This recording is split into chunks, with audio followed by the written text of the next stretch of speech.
Belly Up Sports presents the 3rd and 10 podcast, your home for all things New York football Giants. Here are your hosts, Nathan Nguyen and Brian Germinaro. Take it away, fellas. Happy Friday to y'all. Watching the live stream. We appreciate you guys tuning in as always. And John Harbaugh.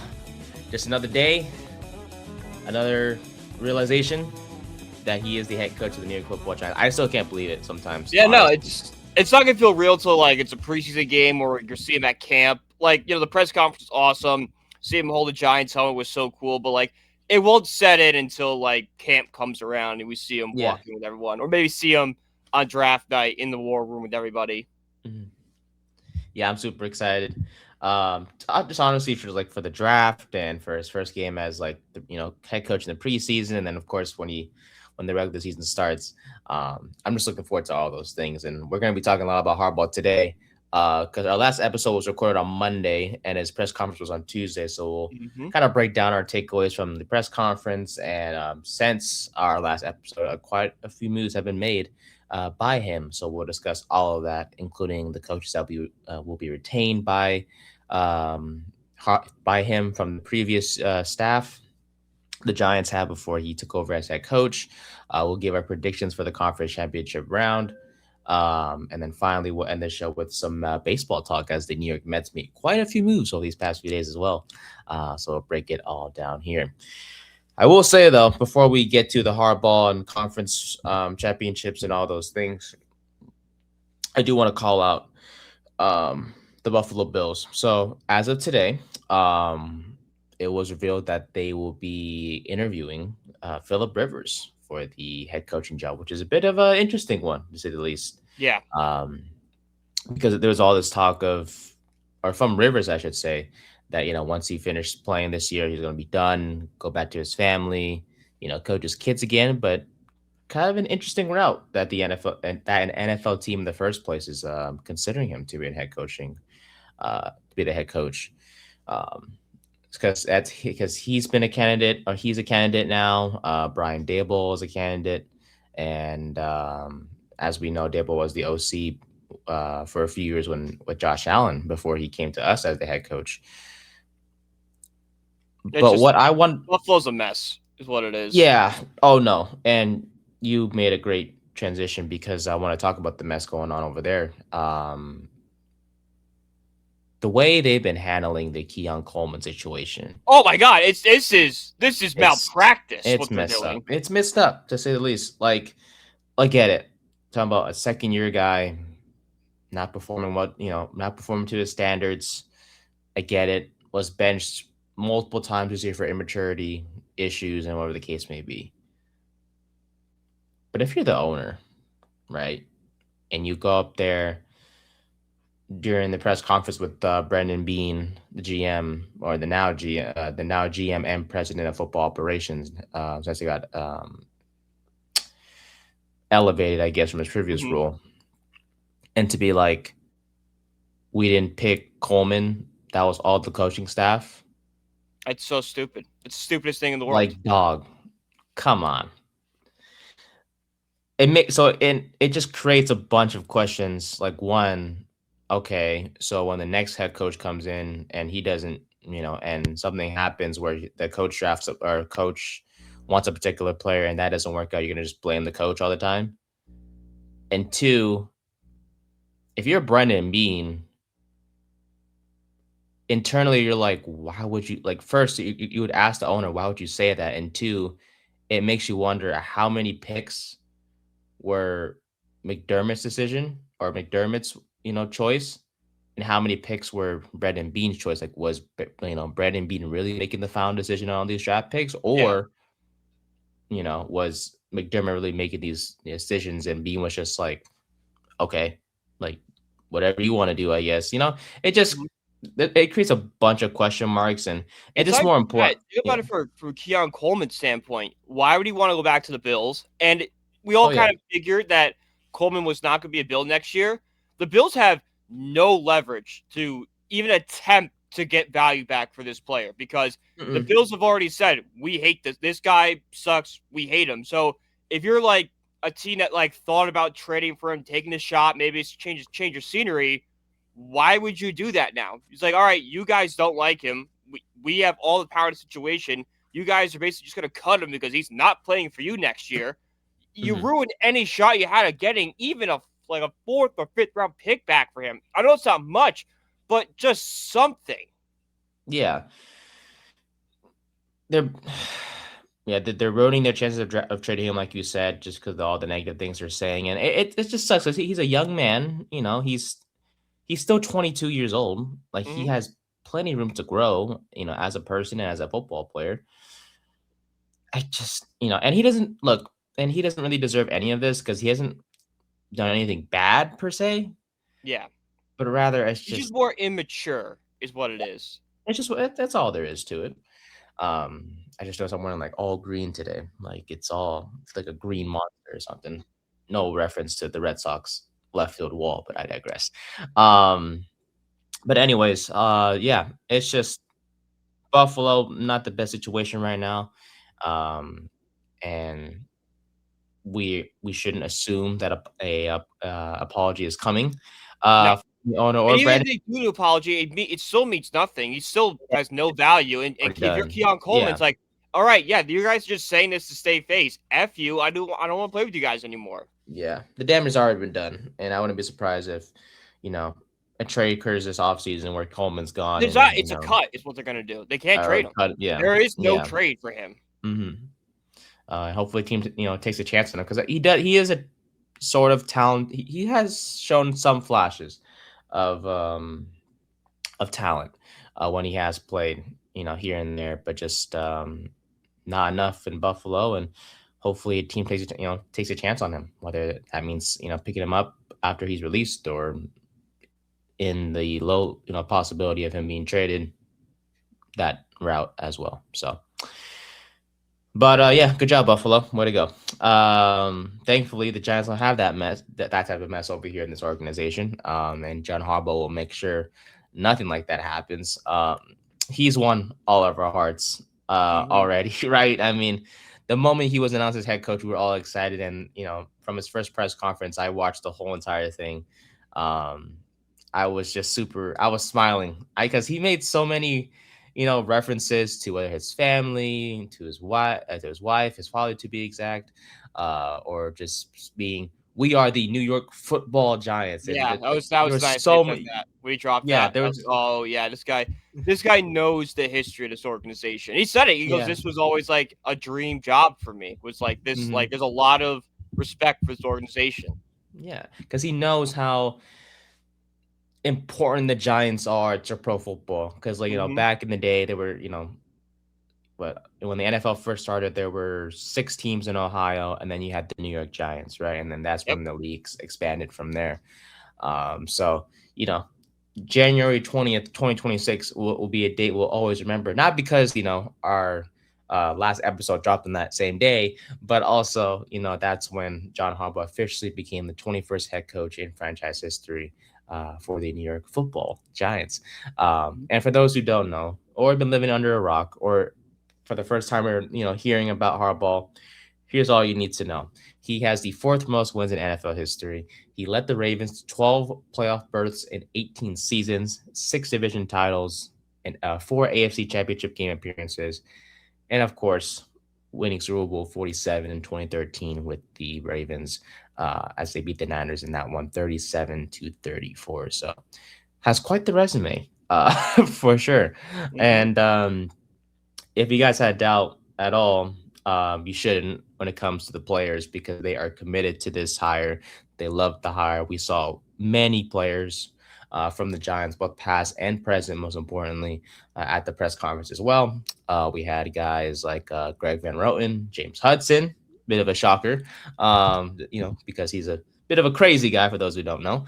Hudson is. We had JMS there, John Michael Schmitz, Marcus Bowe, Josh Azudu, a lot of offensive linemen. That's what I've been listening so far. Of course, James Winston was there. Chris Manhertz. Yeah, always. Chris Manhertz was there. Swayze Bozeman, a practice squad linebacker, was there as well. And Tyrone Tracy, who was a bit of an interesting one. uh, because last weekend he got engaged to his fiance. Shout out to him and Zoe, and he was not supposed to be back in New Jersey anytime soon whatsoever. But Winston reached out to him and said, "Hey, it might be a good idea to be here." And there was no pressure for him to be there, but Winston kind of just recommended the idea that he Yeah. should. But that just And shows you how much influence Winston has on this roster and why, mhm, like, for months, all the trade speculation, like, oh, the Giants trade Winston. It's like, no, we've been saying this. They're not trading for leadership. Another mhm. example of Jameis's great leadership ability. Damn right.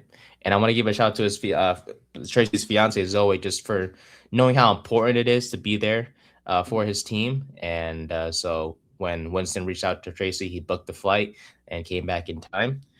So shout out to the happy couple for getting engaged, but also just shout out to the fiance for realizing like, hey, it's okay, we get it, we're engaged, but also you just got a new head coach, so It's go a back career move. home So and be you there. want to Yeah, set yourself up for a good career? This is what you do. exactly. So there's a joke actually on social media about the players that were there, such as like Manhurts and Bozeman and Hudson. I think someone was like, "Oh, so everyone who's going to get cut Yeah. They're this trying to save off their season jobs. is trying to save a That's what I job." first Yeah, thought of when you were listing guys off. Like, all these guys trying to save their jobs. yeah, like trying to Like, make a good JMS, like, impression. please don't sign Tyler Linderbaum. Please don't do that.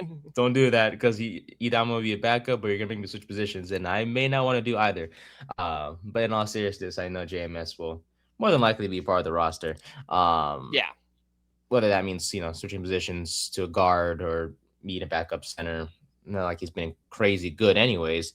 Um, but no doubt, like you mentioned last show, right? We would take Linderbaum in a heartbeat and Hmm.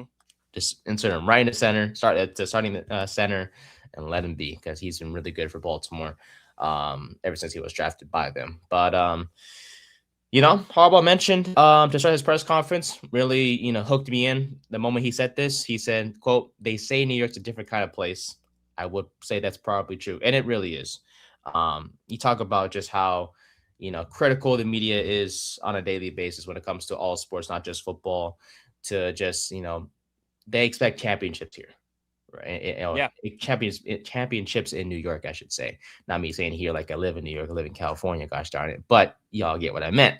Um, it's a different standard, right? In the Hmm. East Coast, in New York to be exact, for sports, and he realizes that, and like he said, they're there with one mission to bring, to have the right, I should say, to be called world champions, Yeah. in New Love it. York. I love when he said that. The right I to call it know. world champions. Like he knows this is going to be a process. This is going to Yes. happen overnight. So he needs to earn the right. That's what we need. That guy Yes. that gets it. Yeah. It's not just like, oh yeah, I'm here to win championships. Like, no. It's No, we like need you a mentioned. product on the field that Mm-hmm. makes you believe we can win a championship. You're damn right. And we have This all isn't the an overnight trust. thing. This isn't like Mm-mm. when I think the biggest, like I said this before, the biggest problem with the Dable Shane era is they won too quickly and they pivoted. If they never pivot, maybe things are different. Mm-hmm. And the process starts from day one. And look, if we have a great first season, fantastic. But then again, it does set the standard. Like it sets the standards. Like, hey, we gotta have improvement on a year-to-year basis. Yeah. I'm not But saying like, oh, at I'm the not. same Yeah. time, Harbaugh also needs, I think Harbaugh is smart enough to realize that just because you win first doesn't make you like championship like Mm-hmm. material, you know? He Yeah. realized like, okay, yeah, we need to improve off this, but just because we were successful this year, it depends on what this roster does next year that makes us better. Mm-hmm. Yeah. Because what you mentioned with Babe Dibble and Shane when they were together, we made that fluke playoff run. It kind of set a standard. Like, okay, you made the playoffs in your first year. Let's do it Hmm. again and again, and then But also, obviously the it years changed the way after. they built the roster. The roster went Hmm. from how do we get players to win now instead of let's get good players in the building. The whole rebuild plan just kind of just went out the window. Yep, exactly. Um, yeah, and then we just got worse and worse and worse after that fluke playoff run. So Harbaugh mentioned, hey, it starts from day one in terms of how things would change, and yeah, I'm super excited to see. Um, what players he brings in. There's already been one signing already. Defensive tackle DeMarvin Leal Mm-hmm. was signed to a futures contract. Don't know too much about him, but had some um, experience, of course, with the Steelers, and was known for picking a fight, actually, with Germinaro last year when the Giants played the Steelers. So that's all I really know about him. But that's the first signing in the Harbaugh era, Yeah, but like and that means yeah, nothing. That literally once we means get the nothing. first big signing, that would That be means news for nothing. sure. That's a futures contract. It's a guy just going to come in here, compete for a backup role, maybe a practice squad spot. Like Yeah. the fact that like, oh, he might do a fight with Illuminar. Oh, okay, cool. Means Okay, great, literally fantastic. nothing. Well, what is important, or what has been made important in the media, is the situation, with Harbaugh and Shane, and how, instead of the head coach reporting to the GM, they will be all reporting to ownership. That was a big part of the contract negotiations between Harbaugh and the Giants, and of course, the Giants obliged. And when asked about it during the press conference, he respectfully played it off. He Yeah. gave Joe Shane his flowers, praising him, saying he's a football man, his knowledge is deep, all those things. And then he kind of explained how things were kind of overblown a little bit, of Mm-hmm. how, in terms of how it works, and how he was stating, like, hey, we all report to the boss, and the boss's ownership. And if there's one thing I could kind of sense was a lie, it was that, because we know damn well how important it was for him to Yeah, no, he didn't want to report to yeah, Shane. That's very yeah, simple. It's no, it's no his doubt about it. team. It's his team. Hmm. He has more um a better resume than Joe Shane. Why is Yes. it's an ego thing in a sort of way. Why am I going to report to somebody who I'm way more successful than?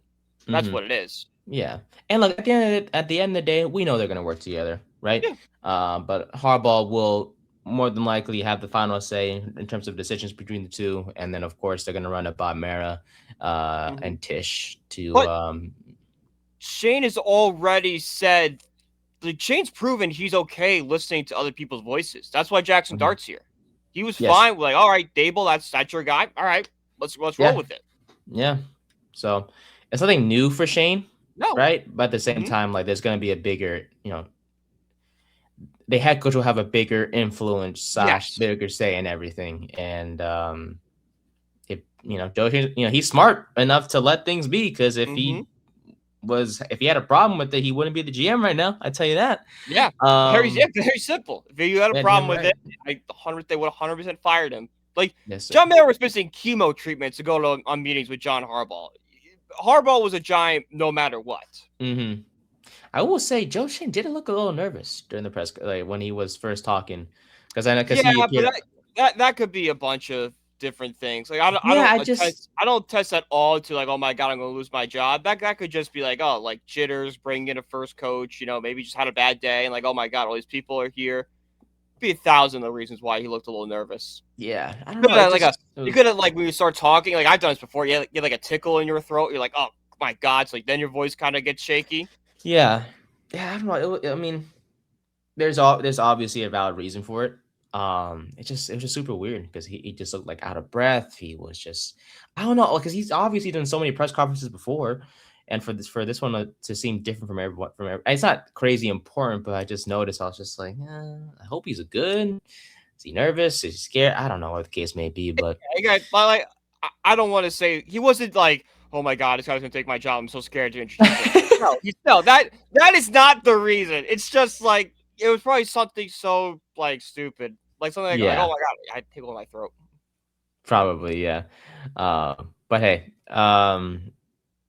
what was heartwarming to hear, honestly, from Harbaugh's press conference, was just the amount of times he mentioned his dad. Yeah, Like, that was nice to see. yeah, because when it came to picking the Giants as his next head coaching destination, his dad had a pretty big say in it. Saying, "quote he sees a lot of really good players. It's on the tape. It's not just me. My dad sees it too. He calls me up 3 days ago into this process and says, 'You watch the Giants?' And says, I 'Yeah.' saw it. Yep. Uh, Hmm. yeah, and then his dad has high praise for this team, and Harbaugh was quoted saying, 'My dad told me this, so it's true.' I just love the way he mentioned his family a lot during the press conference. He mentioned his dad, of course, his wife, and how just grateful he is for her and his daughter. Mhm. Calling The him, three peas in a three pod. peas That's in what a he said. pod. Yeah. I'm sorry. Yeah, No, yeah, yeah. that's the exact same thing. 3 peas in a pod. Yeah. I love that. 3 peas in a pod. God, he says all the right things. Gosh dang it, and thankful to his dad, for giving us a great endorsement, and I, I love it all, man. All that he says all. It's like, can we find a flaw, please? Like and I'm not saying he's a perfect man, but he is arguably the best coach we've had in just quite some time, and we haven't seen him actually coach a game yet for this team. Um, but it just makes me so happy. Just all the things he's been saying. He says in the press conference, um, I remember another point I wanted to mention was Andy Reid reaching out to Harbaugh as Mhm. well, before he got hired, and was saying like, hey, change can be good. And as we know, with Andy Reid, right, he was the coach over there in Philadelphia for quite some time before he moved on to the Kansas City job, and we saw what he did in Kansas City. And of course, Harbaugh was like, "How about we sign up for that deal right now, and get to do what Reid did in Kansas City? Let's do that." And I'm like, hell, if Harbaugh can go from Baltimore to the Giants and bring us and make us a playoff contender and a Super Yeah. Bowl winner, yeah, I will sign up for If that, there's of course. anyone to listen to about changing places after a long, successful tenure, it's definitely Andy Reid. Andy Reid, because he knows best, man. He Like, it's went. crazy. Like, there's going to be kids who no idea that Andy Reid was the Philadelphia head coach, and he was wildly successful. I know he didn't win a Dude, Super Bowl, yeah. but like, Mm-mm. if you go look back at the Donovan McNabb Eagles, they were in the NFC Championship every single year from like Oh, yeah. 2000 to like 2006. Yeah, he was a consistent playoff. You know, uh, he the Eagles constantly made the playoffs, I should say, under Reid as the head coach. Mhm. As head coach, unfortunately, no Super Bowl, like you mentioned. Not But unfortunately. No, not unfortunately. Fortunately, okay, there's no Super Bowl. unfortunately for Eagles fans is what I meant to say. I know you don't like him, um, but as we know, went to Kansas City. Had success with Alex Smith and Tyreek Hill, and then Patrick Mahomes came into town, and the rest is history. That was his So missing piece.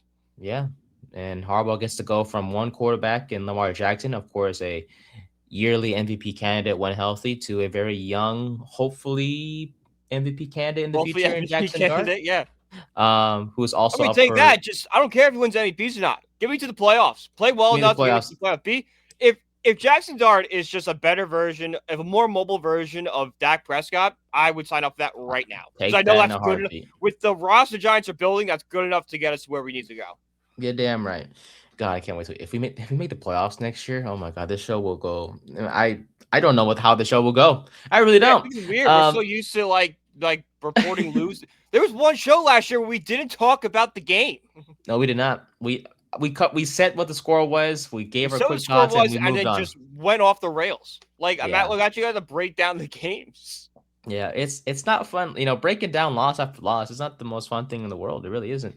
So with this hire, we hope you guys understand why we're so happy about this signing, because of just it means something to all of us Giants fans, Mm-hmm. right? And it's like, especially on this podcast, as you guys know, for all of our loyal listeners out there, all we talk about on the show is losing. It's losing, the draft, our Yeah. excitement for the offseason and the signings we make. And it's just like rinse and repeat, rinse and repeat. Mm-hmm. And that's only been a couple years, of course. But still, it's like things have to change eventually. And the Harbaugh signing is a sign that things will change. Now, is it gonna be right away? No, but you bet your ass next year. Well, if we go 7-10, 8-9, we're gonna enjoy it, because that is 7 to 8 weeks of talking about wins. And like Brian said, we'll take that in a freaking heartbeat. Yeah. Because we've There been was a moment this year where I truly felt like the Giants were never gonna be good again. Like when we fired Dable and the initial list came out of candidates that they were going to interview, I hated all of them, and I'm like, man, this team is just bad now. Like there's no hope for this franchise anymore. And Harbaugh, like that was probably like the lowest of lows you could be, but Harbaugh flips all that on its head. Now, instead of thinking like, oh my God, we're going to waste this young core, we're going to ruin this quarterback, it's all downhill from here. It's now like, well, how far can we go? Can we be the next Andy Reid Chiefs? Can we turn this thing around? Can we run the NFC for years? That's what the limit is now. Sky's the limit with Harbaugh here. And that didn't exist just 8 weeks ago. Yeah, I couldn't imagine us honestly if we did hire Stefanski or a Raheem Morris or an Antonio Pierce. I don't know if we would have the same excitement right now. No. Like, sure, we'd be like, Stefanski would be the yeah, only one that would be close to it, but even then, it would still come with like, I don't know. He never won with Cleveland. He only had one win with Cleveland. Like Harbaugh, they're sure there's questions with Harbaugh like there is everyone. Like, can he replicate the success had in Baltimore? All that sort of stuff. But there's not a doubt in my mind he can. Which like Stefanski, there is a doubt. Raheem Morris sucks. Like there's no ifs no doubt. about it. A first-year head coach, like sure, Chris Shula, I talked high about, but there's the question of is he just a good coordinator, not a good head coach? We didn't know. With Harbaugh, the questions are so minimum. It's just so positive with us that it just feels like a page has turned. This is the Giants hiring Parcells in the 80s. This is, bringing in that culture changer. This is that turning point that we will look back on as that this is when things went better. And as Giants fans, I think we all deserve this, right? We've gone through so much, so many losing seasons, right? We obviously had a Super Bowl run in 2012, but that was so long ago. It's what has it been? It's been one playoff win on 2 playoff trip appearances. That's right, and we've gone through so many head Super Bowl coaching was 15 changes years ago. It's long, and I know for teams like the Titans and the Browns, they're like, "All right, you're one to talk." It's a little different. You guys are historically losing franchises. Yeah.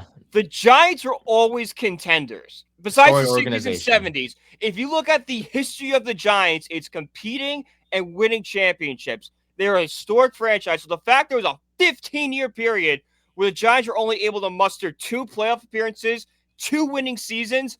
Well, actually, no, 3 winning seasons because they were 9-7 after the Super Bowl. 3 winning seasons, 1 playoff win. That is a major anomaly for this franchise historically. Yes, sir. And then, of course, we went through 6 head coaches before we got to Harbaugh. Ever since Coughlin left, and so we've gone through our shares of disappointment and whatnot. So for the Giants have lost the most games like the past decade or something like that. I think that we're that or close to it. I forgot the stat out there, but the Giants had the most losses in X amount of time span, and that included a Cleveland Browns team that won 1 game in 2 years. That was I remember that season, and of course the Lions. Wasn't the Lions 0-16 season? No. That wasn't included in that. Like, that was wild. The time period I'm talking about, the Giants had the least amount of wins, and the Cleveland Browns won 1 game in 2 years. Gotcha. Yeah. Like that should tell you everything you need to know about how bad the Giants were. When you're worse than that, it needs to be mentioned for sure. But hey, things on the up and up for us, and I can't wait to see it, happen in front of me, and for us to be able to talk about it on a weekly basis when the games start and whatnot. There's an excitement for football. Like we were excited when football was coming back because we love football, we love talking about it, and all this sort of stuff. However, we all had in the back of our minds like, man, this should be just another like blown season for the Giants. Now it's like we're excited for football and the Giants to come back. Yeah, and it helps that not only do we have a great head coach, of course, at the helm now, but we also have a very exciting rookie quarterback in Jackson Dart, who, of course, was a big factor in coming to in Harbaugh coming to New York. He was quoted saying he's excited for him. You build your team around your quarterback, and he likes the way he likes the way he plays. He likes his talent, but more than that, he likes who he is and what he is about. A lot of he's being said just now. But it was funny. I saw a tweet saying that Harbaugh and Dart, when they were conversating, they had to be separated actually, because they were talking for way too long. It was They're Good. talking football. Yeah, they were talking football. Then talked about life for a little bit, and then football, life again. It was just a lot of football talk between the two. And hey, that's the biggest. That's a big Um, takeaway that you yeah, have to like football to play for the Giants now. yeah, you did. Yeah, Now, he did mention that. he Yeah, mentioned that so much. like oh boy. So let's see, Deontay Banks I think and it was Nguyen. Clem from Barstool tweeted a picture of like the old like 80s Giants helmets, like with that Giants written across it, and instead of Giants, it was football written across it. Like these are the helmets the Giants debut next year. It was football. I'm like, I'll take it. Because hey, it's a new era, and if you don't love football, you are not going to be a New York football giant. And he said it straight out too. To Joe Shane, he's like, "Hey Joe, if guys don't like football, you best believe we're going to cut him, right?" Yeah. Galen Hyatt, So Deontay Banks, Evan Kadarius Neal Toney would have never even sniffed the New York Giants if mm-mm, John Harbaugh was here. wouldn't have been drafted, no sir. Evan Neal, thank you, sir. Oh no, thank you, honestly. Goodbye. Yeah, Evan Neal, you're gone. But yeah. But like I'm very excited for the duo of Harbaugh and Dart, and you know, not to overblow it, but if all goes well, we could be talking about a top 10 head coach quarterback duo when everything's said and done between Harbaugh and Dart, in terms of who's out there in the league. Just because of Dart's excitement he brings as a dual threat quarterback, and of course Harbaugh's experience as a head coach, like to go from Dable to Harbaugh, pretty big upgrade if you're Dart. And we thank, of course, Dable for everything he's done for us, including, being the key person behind drafting Dart. And so left us with a great parting gift, you could say, Dable did. And we'll talk about him actually later on in the show, because there's a chance he could be a head coach again. But if he doesn't, there's an OC job waiting for him at a certain place, and I think he deserves it more than anything. Um, Oh yeah. Crazy enough, he did also interview for the. I think he was either interviewed or the Eagles had interest in him to be the new OC, but he said no. So Ha! Ha ha ha ha ha ha ha! hey, talk about loyalty, low key. Yes, he's not gonna say Dable. it. He's not gonna say it, but like but Dable has he's done a lot of great things even after leaving us. Like he's obviously, I think he was the one who contacted Harbaugh as well, right, if not mistaken, about the Yeah, he Giants called job. that's shout out. That's stable. Like we can say whatever we want, and we've criticized him a ton for his head coaching ability. Dude seems like just a stand-up guy. A stand-up guy. Like you know what? Shout out to him. If I got fired from my job and someone called me up and said, "How was it?" I don't think I would give a glowing review. Like No, sir. I with all the mess that was reported going on by the scene. So shout out to Dave for being like, "Yeah, no, that's a world-class organization. Like that's a big man right there." And you get to work with an amazing quarterback that I, vouched for and whatnot too. So, I being Dable, of course, when he spoke to Harbaugh, I'm sure that was mentioned. And yeah, I don't know. We thank Dable for everything. Like I said before, I miss him sometimes. Not for for all the I losing he don't got miss us him. through. I miss him just because he was, you put aside the lack of discipline. And there's a lot of issues with him when it comes to being a head coach. But you put aside the discipline, you put aside all the losing that we had under him. At the end of the day, he did lead us to our first playoff appearance in his first year as a head coach, and he let us to it with Daniel Jones at the helm at quarterback. We'll always remember that. And the fact that he beat Minnesota in the wild card round, that was great to see. Now, of course, we know what happened in the week after against Philadelphia, but that's the point. Yeah, look, he was the sacrificial lamb in all of this, right, to get to where we are right now. And listen, it's one of those things. Like there were rumors that like the Mets would. I loved Brandon Sproat as a prospect. I loved him. I thought he was to be really good, but I was willing to drive Brandon Sproat to the airport if it meant us getting Freddie Peralta, and it did. That's And right. I Yes, would have sir. offered my services to Sproat to go unpack his apartment and move him to Milwaukee myself. Same thing with Dable. Like, okay, yeah, Dable, you're a nice guy, and you're not a great head coach, but I'm willing to unpack everything and move you out west if it means Whatever Harbaugh it takes. came here. Yes, sir. Whatever it takes. Hell, I would have fired him. We were big performers in not firing Dable. If Harbaugh when it became available last offseason, I would have changed my tone like that. I'm like, you need to fire this guy. We need to bring Harbaugh here. Oh yeah. Hey, your tone was clear. Like the moment Harbaugh was fired, you were like right on the train of, hey, we got to bring him in as the head coach of the Giants. And I was like, and I remember before he was fired, I was like, yeah, I was, praising Stefanski, and he was my number one option because I just didn't believe one bit whatsoever. But even on that show, I said, yes, Stefanski's probably my number one too, unless Harbaugh becomes available. Then he's immediately one. That's right. Yeah.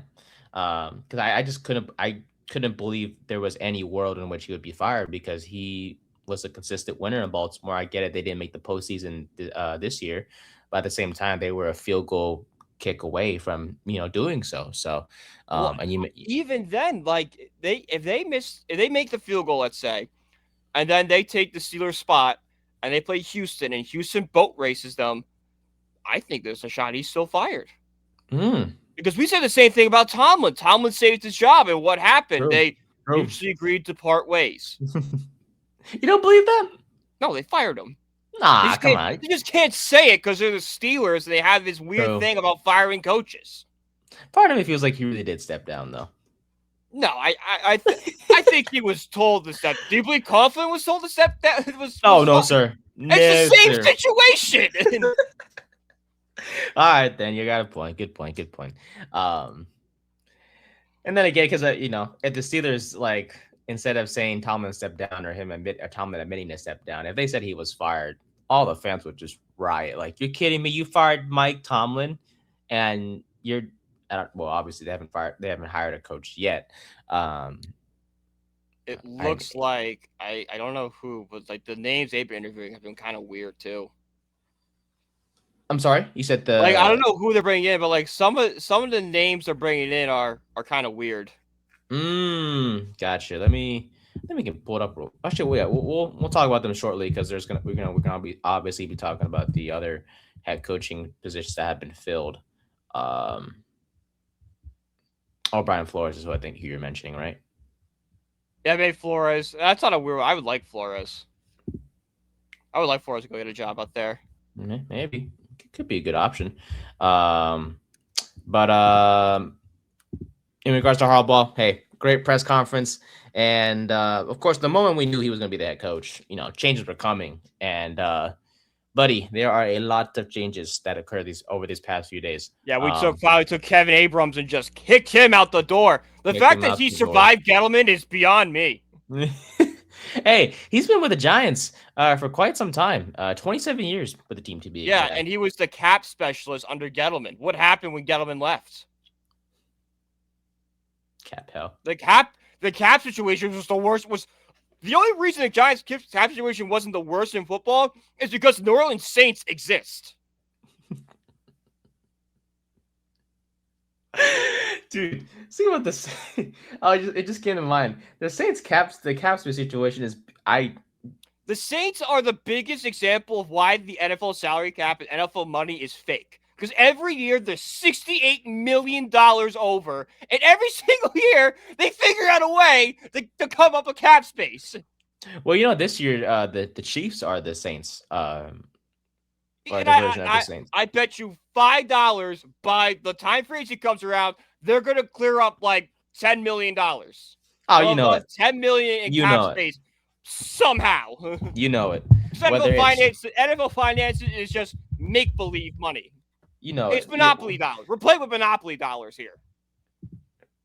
Whether it's, restructures or whatever the case may be, damn well they're going to figure it out. The Dodgers would respect what these NFL teams do and ways of getting around the luxury tax and the fur money.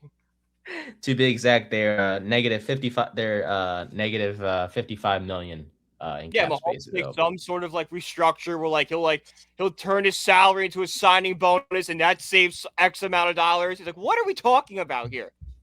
That's why the NHL makes so much sense. There's $100 million in cap space in the NHL. If a player is making $9 million a year, guess what? That's $9 million gets the cap space. Total sense. And then the Saints are negative 41 as well. So they're still, excited to see how that works out for New Orleans in terms of how they're going to figure that out. Why the NFL just adopt the NHL's cap space model? Because it makes so much more sense to me. Average annual value equals how much against the cap it is. Make $10 million, guess what? That's 10% of the cap. That seems easy enough. It's so simple. It's so simple to understand. Yeah, I'll be honest. I still don't understand the cap. I need an economist to come in and teach me the NFL salary cap. I would love that. If we can interview someone that knows a lot more about cap space, I would gladly be a student for a day. Yeah, so why is this my first question is, why does this seem fake? Why? How do the Saints figure this out on a yearly basis? How do the Saints constantly $68 million over the cap and miraculously are still able to sign players? Yeah, exactly. I'll hang up and listen. Yeah, exactly. I will gladly keep my mouth shut for that episode if we ever find someone. But back to Abrams. He was the assistant GM, and at one point he seemed like the heir apparent to the GM job. They did that. I think the Giants said we'll just burn the building down. Yeah, like, no thanks, buddy. Any chance of you being the GM? Yeah, good luck. But yeah, he was, respected among the Giants organization. It seemed like he was obviously the chief negotiator during those so was Dave Gettleman. Look where we are. I know. And then he surrendered his assistant GM role in 2022 to Brendan Brown, but remained in charge of the cap space, or the salary cap, I should say, which is as healthy as it's been entering this offseason. So I guess we can give him some credit for at least fixing his mistakes, but he is gone. That's like if you wreck a car and fix it. Like, I'm not giving you credit. You wrecked the car. You wrecked it. Yeah, like you still mess things up, but you're like, come on. Fixed it doesn't take away that you wrecked the car. Mm-hmm. Yeah. I rebuilt my house. Yeah, but your lit cigarettes what burnt it down. I don't trust you with the house again. There's been more recently bad years than good when it comes to Abrams being a part of the organization. I think Harbaugh realized that, and I was like, hey, buddy, thank you, but no, thank you. You're not going to be here any longer. We're going to bring in someone that I can trust, and it's probably from Baltimore, but we'll get there when that signing actually happens. And hey, the moves didn't stop there. No, sir. Defensive line coach Andre Patterson, gone. How did he have a job this long too? That's another great question. Well, he did turn around Dexter Lawrence. Okay, the run defense was horrific. I know. For years on end. I know. And that's probably a big reason why Dexter Lawrence is clearly a good enough player to survive whoever was coaching him besides Shane Bowen, because he's horrific at everything he touches. Yes. You could have brought in someone else that was more run defensive oriented, and I guarantee you Dexter Lawrence is still an all-pro player. You're damn right. And he better turn it around, by the way, next year. I swear to God, he better turn it around. This year was not a great year for him. Definitely not a top 5 D tackle by any means, if we're going to be honest. So he hopefully 2025 was just a fluke year, and we see him go back to his all-pro self in 2026 and beyond. Inside linebackers coach, an actual adult in the room, I think it's going to help him. Oh yeah, 100%.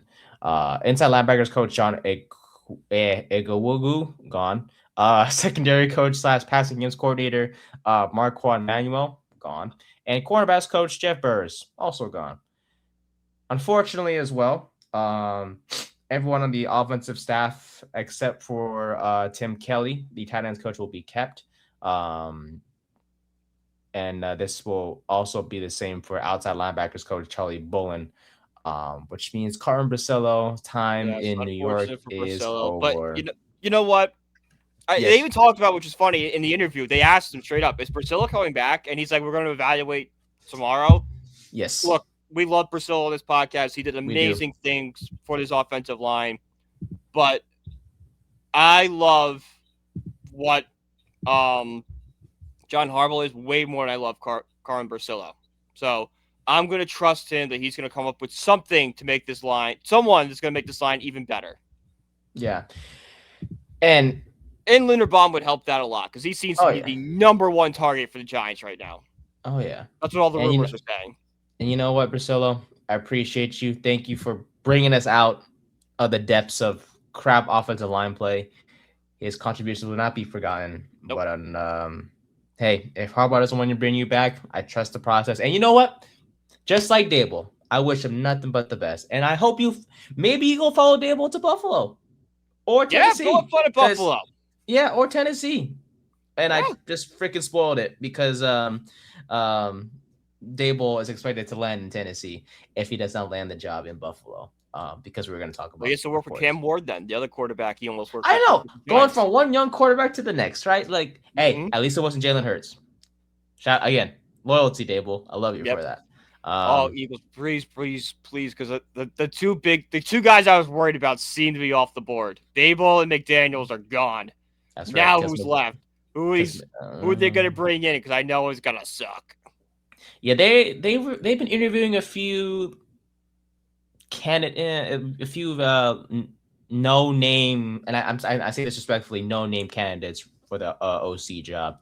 Hey, if the Recently. Eagles, if you bring in another no-name candidate like a Kevin Patullo type guy, and he sucks next year, you can't be calling for the OC to be fired. At some point, you have to look at the head coach.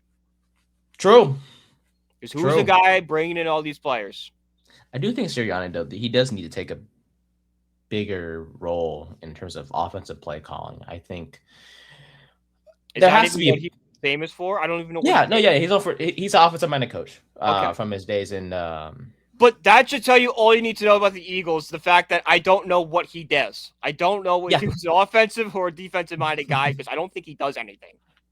And as we all know, like I think he's there just look like a dork from the cameras. Yeah. I think as we know, like he's only been good when he has a good OC or a good coordinator. When he doesn't have good OCs, it's crap. It makes you wonder. It's like, damn. So when the situation is perfect, he is good.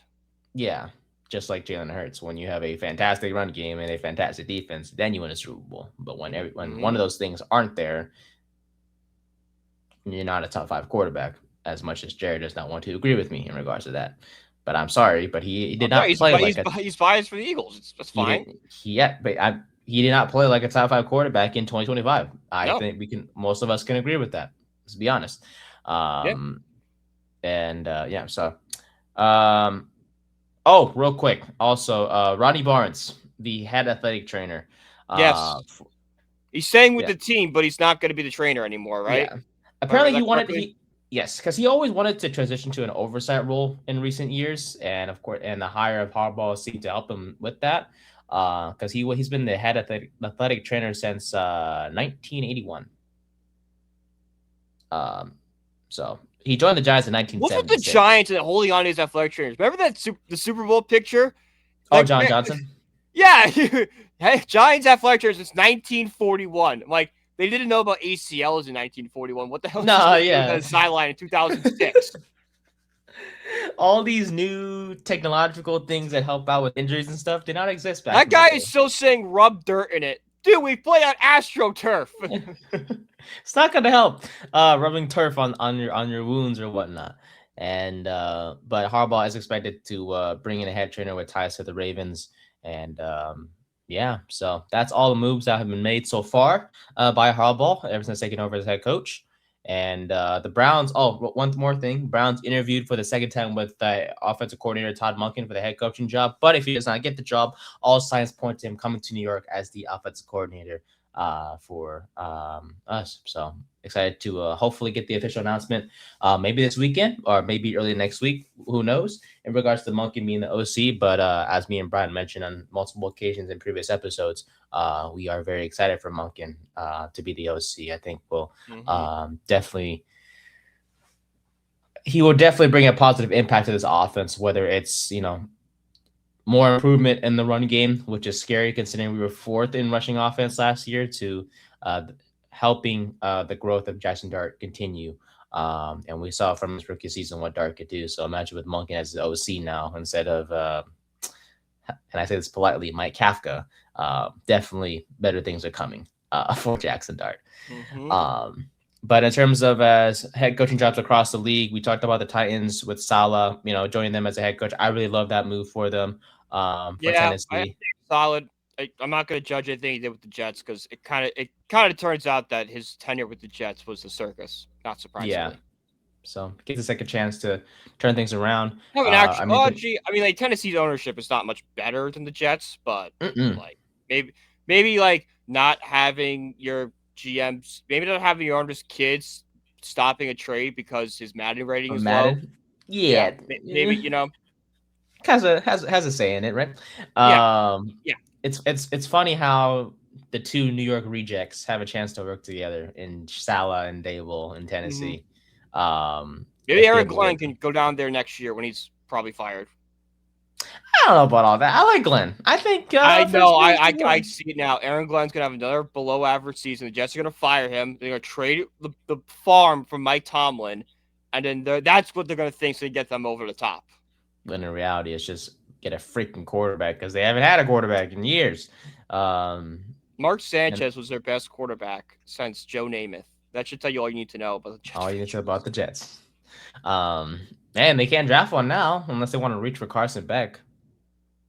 Yeah, have fun reaching for Carson Beck. Even I was talking so I have family are Jet fans, and they're like, we're so happy Deontay Moore went back to college because we would have just messed him up. At least they admit it. Yeah, they knew. Yeah, we had no business. Deontay Moore would be a disaster here. Yeah. Okay. Well, my thoughts on college players going back to college instead of just going to the NFL. My thoughts on that, where it's all right, I don't know, but hey, you know what? If Dante Moore wants to go back to the Oregon, so be it. But I won't be surprised if his draft stock just falls. I'm surprised Dylan Raiola hasn't announced he's going somewhere else yet. Oregon. I know Deontay Moore's going back to Oregon. Yeah. Oh, sorry. The plans are that he's going to back up more for a year. Yeah, I'm surprised he's okay with that. You know what? I'm just gonna freaking say it. As we all know, Dylan Raiola is known for copying a certain player in the NFL. I don't think copying's the right word. It's like that episode in Family Guy where that girl tried to steal Lois' life. I think that's what Patrick Mahomes. I think that's what. I remember that episode. I think that's what Dylan Raiola is going to do. If Dylan Raiola ever met Brittany Mahomes in public, I think he'd try to steal her. Or find someone that looked eerily similar to like a dead ringer. Yeah. Actually, does Dylan Raiola have a girlfriend? Do we know this? Bro, if he does, and she looks exactly. Oh, I'm on the case right now. Oh my god! If they look very similar, there needs to be an investigation into what is in Dylan Raiola's room and how it looks like. I need to pull up a side by side. Okay. All right, they're both blondes. I will give you that. They are both blondes. Both seem to have blue eyes. So there's some similarities. No shot. Should I share the screen? If you would like to. For the public at home, for those watching on the YouTube and Twitter, of course. That would be fantastic. All right, so this is Brittany right here. We all know her. Hello, Brittany. Brittany, how we doing? Hey. Yes. Hey, Brittany, there she is. Yes. And now we will go over to Dylan's girlfriend. Okay. And that's her. Yeah, no, that'll do it. This one's a little bit more tan, but I was gonna say, I'm like, they're not exactly the same, but there is some similarities. Yeah, that'll do it. Yeah, there needs to be an investigation into this further. Yeah, I don't know, man. A little strange how much because it's a little too close to comfort. And I'm looking at older pictures, and it might be a different girl. I don't know, but yeah, blonde might not be her natural hair color. Be blonde, or else I'll break up with you. That's what I'm saying. Yeah, was probably the conversation between the two. No, but as we all know with Raiola, but babe, Brittany's blonde. Stop mentioning them. But Patrick, stop! Shut up. I was gonna say, Raiola, as we all know, has the same warm-up routine as Mahomes when they, jump up and down a certain way and whatever. But it's just kind of weird how Mahomes... when I played baseball, I had I wore the same number as Carlos Beltran. I had the same routine as Beltran, but I was also 6.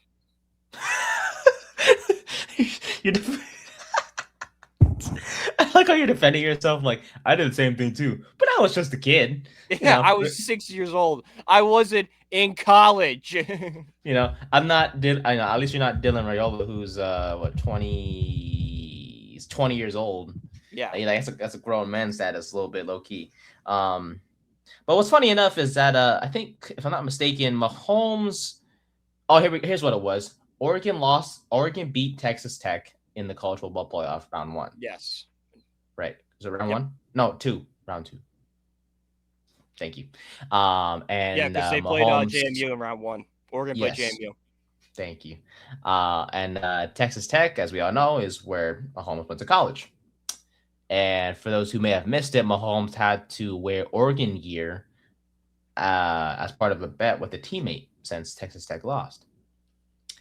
Ironically enough, days later, Raiola made a visit to Oregon and then joined the Ducks as a transfer.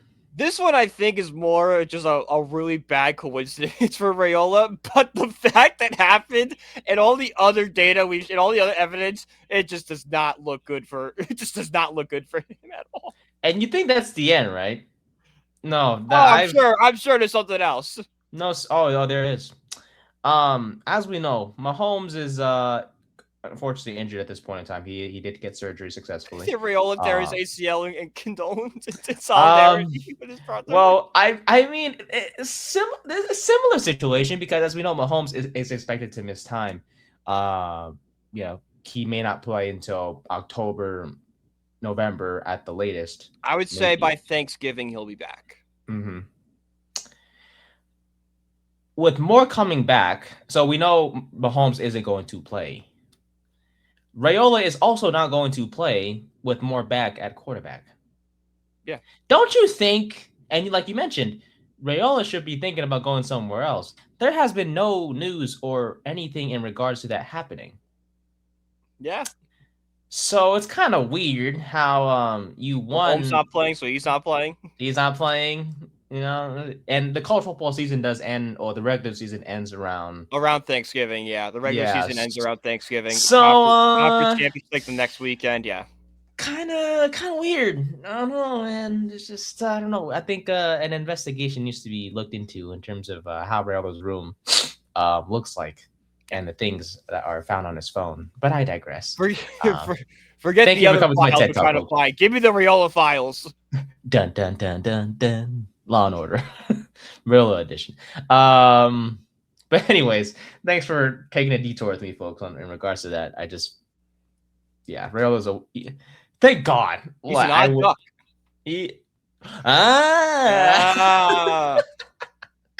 We're going off the rails. Let's see what else did we miss from the NFL. Mike McDaniel said, "Screw you, Cleveland, not taking your job," just like a lot of people have done. So, another way, it's another day in Cleveland. Yeah, dude, they're gonna sign some no-name head coach, and we're gonna be like, "Yay!" But McDaniel headed to the Chargers as the next OC, so maybe he can help Justin Herbert's, love it, turn it around. Love it. I do as well. He's gonna have so much fun with Justin Herbert. Yeah, I think he is. Going from Tua to Justin Herbert, big improvement. Baltimore Ravens said, "Thank you, Harbaugh," and Jesse Minter is the next head coach. I kind of like Minter. I like his fit there. Yes, I think he'll be there for quite some time. They're gonna give him a big leash. Mm-hmm. Defensive, just like Harbaugh, defensive-minded coach, and I have good things. I think it's solid signing. Me too. Falcons. Here's the thing. Shout out to Morgan Man Sports. I appreciate you very much. Here's the thing. If you're Atlanta, right?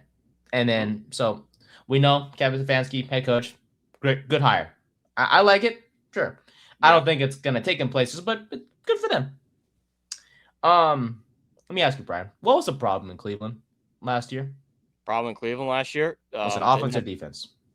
What? Oh, it was their offense. They didn't have a quarterback. Oh, for sure. Do you know who the OC's name is? Or who was the OC's name over there in Cleveland? I don't have the name off the top of my head. I do not. His name is Tommy Rees. Mr. Rees. Very familiar with Mr. Rees. Yes, sir. And why is that, my friend? Well, he was Notre Dame OC for a couple of years. He's very famous for the "Do your effing job" quote that he had talking to, I believe it was Sam Hartman. And And did he do his job last year in Cleveland? He did not. He did terrible. He did not. So guess who's the new OC in Atlanta? Oh my God, you're gonna say Tommy Reese? This guy is. It is Tommy Reese. The Falcons. This guy is such a loser. He had one good year with Notre Dame. He sucked the following year. Went to Bama with Saban. Sucked, and it's like Anthony Richardson. He's sucking upwards. Atlanta said, Cleveland's offense didn't do so well. You know what? You're That's the man our guy. Yeah.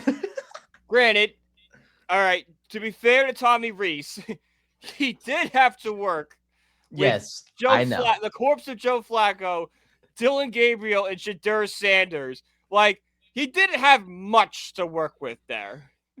That is fair. But I do like Michael Penix way more than I like the other 3 quarterbacks I just mentioned. However, I don't think Penix is going to be great next year. And Tommy Reese, it's just not good. No, it's not. It's not. So if you tell Bijan Robinson to do your effing job, you best believe Atlanta's going to turn on you, buddy. I forgot it was Sam. I'm pretty sure it was Sam Hartman, but also might have been Jack Cohen. I don't remember which quarterback it was. Either way, can't be talking about any of those two. No, sir. Can't be saying that to any of those two. Whether it's Hartman or Jack Cohen, who I know has been pretty. Drew Pine. Oh wow, Drew Pine is who you said it to. Wait, what was it? The phone call conversation? Yes, it was the phone call. It was that one, right? Yes. I watched that video. Yes. I remember that clearly. I saw a clip of that. That low key made me laugh. Drew Pine, yes, that's who it was. Yeah, back when they thought Drew Pine was going to be the next quarterback. What happened to him? Well, actually, it was Tyler Buckner was going to be the quarterback, and then he got hurt, I believe. So they put Drew Pine in for a year to be a guy. And he was a solid starter, but we kind of knew there was no future with him. He transferred to, I believe, Arizona State is where he ended up going. And we haven't heard from him since. Yeah. Fantastic. Yeah, and then we brought in the Drew Pine, then we probably brought in Hartman, and then Leonard, and then now Carr. Yes. Yay! Hey, Notre Dame quarterbacks, man. Hey, Carr's gonna win the Heisman next year. He's the betting favorite right now. Mark it down. Oh wait, really? I'm not joking. He's the betting favorite right now to win Heisman. CJ Carr. Oh wow. Yep. I never would have thought. Mm-hmm. I honestly can't think of. I mean, I thought Jeremiah Smith would be the top option. Yeah, I mean, may change, but when the odds first came out, it was CJ Carr plus 600 was the favorite to win. Nice. Well, I hope he does for Notre Dame State. The first guy since 1987, Tony Reese. Oh. Tony Rice. Sorry. Oh, Tony there you go. I was gonna say, is he related to Tommy Reese? But I digress. Tony Rice. Never seen on that team. Oh, good to know.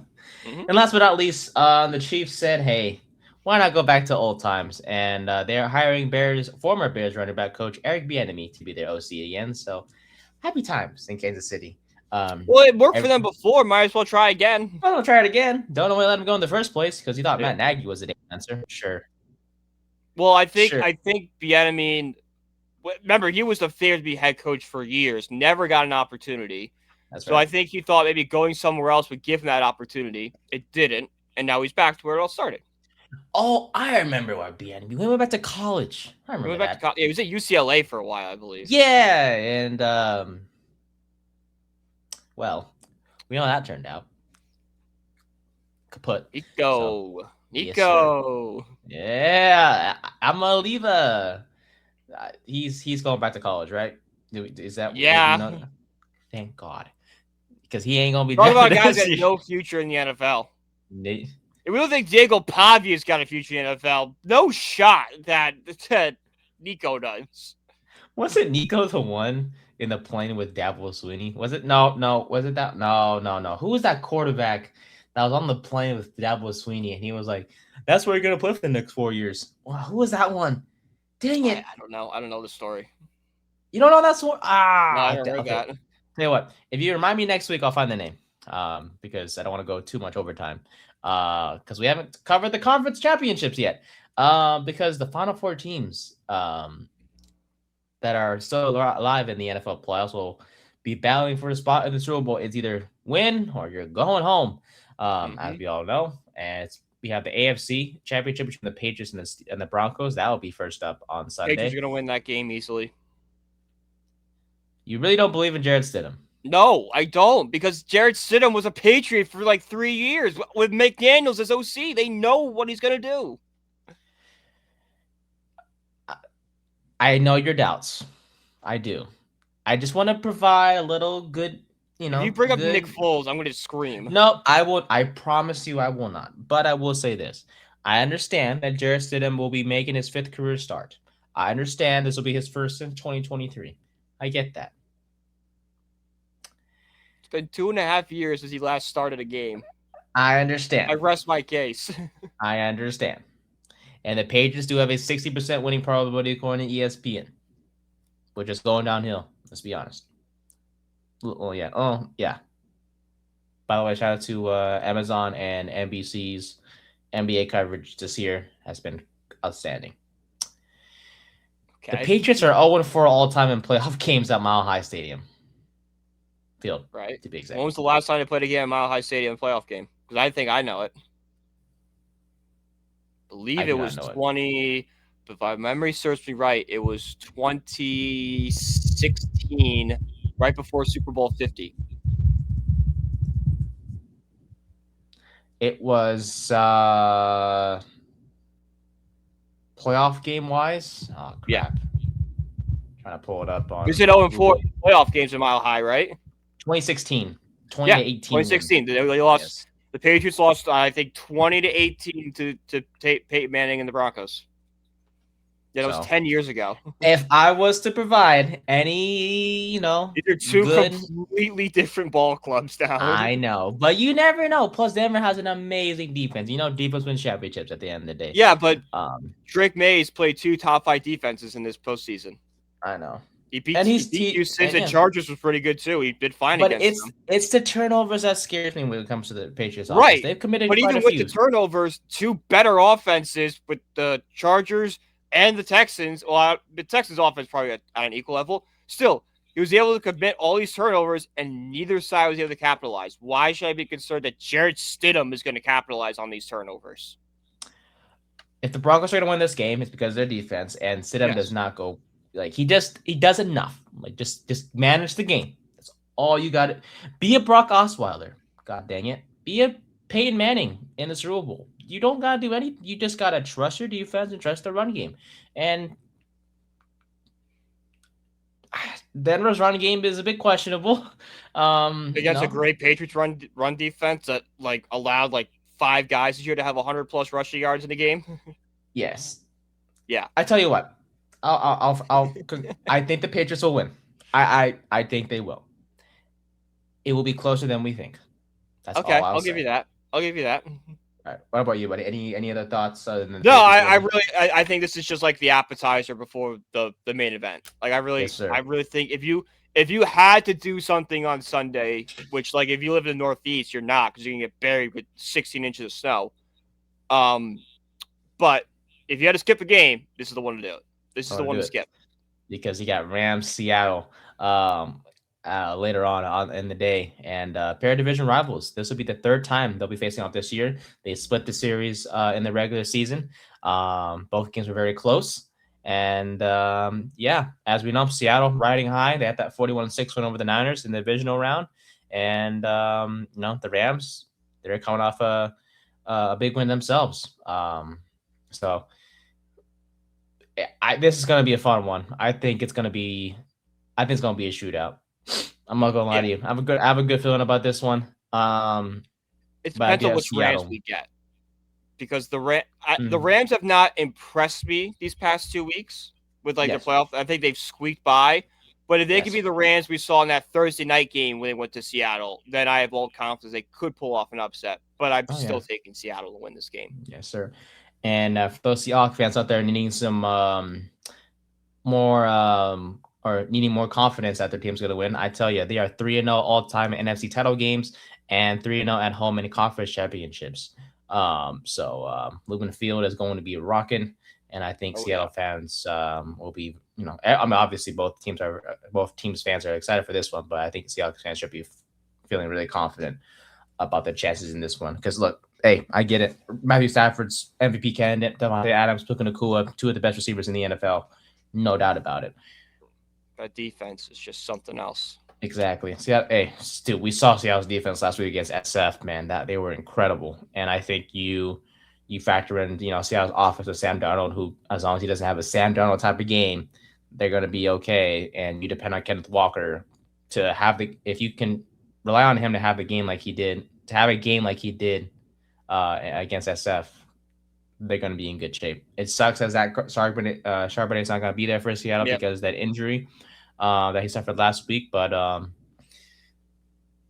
doesn't impact my decision to pick Seattle to win this one. So it looks like it's going to be Patriots Seattle or New England Seattle in the Super Bowl, which will be a rematch of Super Bowl 49. Yes. Got that right for once. Phew! So, but we'll see how it goes. Football's almost over. Makes me sad. I know, it's sad. It's sad. We only have 3 games left. No. We got 3 games in a halftime show by Bad Bunny himself. I'm sorry. I'm going to dress. Like, this is just going to be a disaster. Who? Bad Bunny's going to wear a dress. Going to be addressed? Be wearing a dress.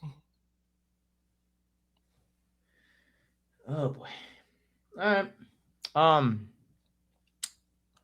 gonna cancel if I say more. Anyways, I'll keep my thoughts to myself. We'll talk post show about my thoughts. Don't want to get to that. I feel like there's a reason why he's doing it, and if you bring up that reason now, and I give my opinion on that reason, I will get criticized.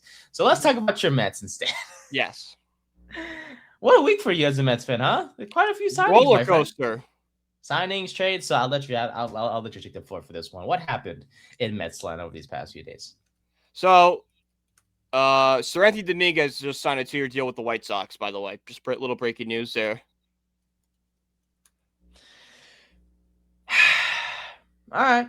Yeah. Sure. But so we lost out on Kyle Tucker. That was the big move. We lost to Kyle Tucker, and very similar to when they lost Steven Matz, Steve Cohen decided to go on a spending spree, and David Stern. So we quickly pivoted to Bo Bichette, who, like I said, is a good bat, great contact hitter, gives the lineup some depth. Go out and trade for Luis Robert, who there's been rumors for years about the Mets going to get Robert. Like, even back from 2023, there were chat about these two teams getting together on a trade. It's such a perfect buy low, high reward type trade, because Angel Acuna had no role in this team. Trooper Paulie, I didn't even heard of the guy. He doesn't show any signs of physical decline. He's still got a good bat speed. He still hits the ball hard. He plays great defense, has some speed. So, worst case scenario, he's a better version of Tyrone Taylor. Best case scenario, he's one of like the pillars we built the Mets roster around. You have a club option for next year too, so he could be 2 years from the Mets. And then we go out and make the trade with Freddie Peralta and address the biggest need this Mets team had, which was an ace. Like, we had interesting pieces. Like, we expect Nolan McClain to take a step forward next year. Clay Holmes is a solid 2, hoping for bounce back from guys like, David Peterson and Sean Manaea. We don't know what Kodai Senga, if he's going to be on the roster. So the fact that we add Peralta gives the Mets that ace. We now have a perfect 1-2. And on top of Peralta, we get Tobias Myers, who has 5 years team control left, is going to be in the bullpen to be a perfect 1-2 punch with Devin Williams. And don't be surprised, in like 2 seasons, they move him out to the rotation, very similar to what the Brewers did with Corbin Burns. So the Mets turn themselves from a team that like maybe would be 500 to a legit contender, and I think maybe the favorite to win the NL East right now. Okay. Hey, Peralta, I like what he has to offer. 29 years old, coming off his best season of his career, 2.70 ERA, if I'm not mistaken. Second All-Star game last year. I think I have 2 questions for you. One, are you guys done? No. Okay, there's more. I think it'd be more I think the major headline moves are done. I think there might be like a minor move, like a fourth outfielder, another rotation arm, maybe another bullpen arm. Maybe the biggest move I could see the Mets getting is if they go out and get just a pure power bat. That'd be the one move I could see them go out and doing. Okay. And based on what we have right now, is this year's on paper, is this year's team better than last year's team? That's a tough question. It's different than last year. Like, Okay. Is Bo Bichette better than Pete Alonso? I don't know. They're two completely different players. Polanco, is he better than Nimmo? They're very similar. I think this roster can be a lot better than it was last year. They have a lot of, clutch players, not a lot of strikeout guys. I also think the lineup is got more upside than this last year. You have like Robert and Simeon, who are two guys that should have bounce back years. Carson Bench, we don't know what he's going to be. Alvarez might take that, step up, hit home runs. Juan Soto's got a year in New York, so he knows like what it's like being a Met and kind of go from there. So I think they have a really good shot at being better than the Mets. I think they'll have a better record than the Mets did last year. Yeah. Okay. But like I can't say right now on paper they're clearly better. The rotation's better for sure. The bullpen is probably around the same, and the lineup is probably around the same. Okay, fair enough. Well, hey, I was very happy to hear about Robert, and then you get Peralta. That's you have your ace, and you have yourself a very nice bat in Robert. You just get him out of to get him out of Chicago. Yeah, he played for the historically bad White Sox. He had a really good. If you look at his second half numbers last year, they were very solid. An 808 OBS, like I think 8 home runs. I want to say like a 260 batting average. Like there's a lot to like. There was a lot to like at the end of last year for him. Yeah, turn things around after a rough first half. So yeah, just gotta hope he stays healthy. It's the only thing with him. Yeah, and if he does, he's winning. He's a better place now in Queens. Playing for a contender can always jumpstart somebody, and the Mets are clearly a contender again. Yeah, damn right. Well, that being said, we'll see what the Mets, what else the Mets have to, do this offseason. But definitely, all in all, pretty good year, pretty good offseason. It seems like, it's amazing how much the offseason has changed to where this team was just a few weeks ago. It was a quiet start, and then you guys have kind of a horrific start. But... no doubt about it. So, with that being said, that'll do it for season 3, episode 72 of the 3rd and 10 podcast here on this Friday. We appreciate you guys listening and watching as always. And yeah, we hope you guys enjoy this weekend of football. Patriots, Broncos, like you mentioned, it's gonna be we know how that one's gonna likely go, but then Seahawks and Rams, that's gonna be a fun one to watch. We hope you guys enjoy it. Just as much as we will. You can follow us on social media as always. You can follow me at Nathan_Nguyen24. You can follow Brian at BrianPG1016 on the Twitter and the TikTok. And you can find our podcast page at 3rd and 10 Podcast. And then it's going to be 3rd and 10 Pod on Twitter and Instagram as well. Shout out to our sponsor, SeatGeek. Use the code BellyUpSports for $20 off your first purchase. And you can find my article work, Brian's article work, and all of our other amazing writers and podcasts at bellyupsports.com. We'll see you guys next week to review both games from this weekend and any other moves that the Giants will make. And we'll possibly may dive into player grades or position grades for the Giants from this past year. That is TBD, but we'll let you guys know what the plan is, I should say. For Brian, I'm Nate. Thank you guys so much, and we'll see you guys in the next one. Go Big Blue. Bye.